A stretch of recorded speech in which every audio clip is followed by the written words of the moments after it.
హైదరాబాద్లోని నాచరంలో విషాదం నెలకొంది. నాచరం నుండి మినీ బస్సులో కుంభమేళాకు వెళ్లిన 12 మంది యాత్రికులు తిరుగు ప్రయాణంలో ప్రమాదానికి గురయ్యారు.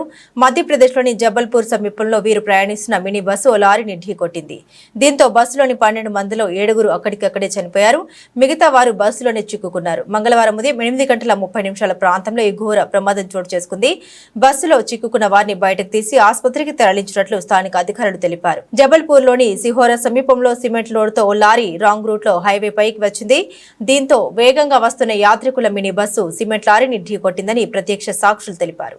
స్థానికుల సమాచారంతో ప్రమాద స్థలికి చేరుకున్న జబల్పూర్ పోలీసులు క్షతగాత్రులను బయటకు తీసి ఆసుపత్రికి తరలించారు. కాగా ప్రమాదానికి గురైన మినీ బస్సు AP 29W1525 ఏపీలో రిజిస్ట్రేషన్ కావడంతో ప్రయాణికులు ఆంధ్రప్రదేశ్ వాసులని తొలుత భావించారు.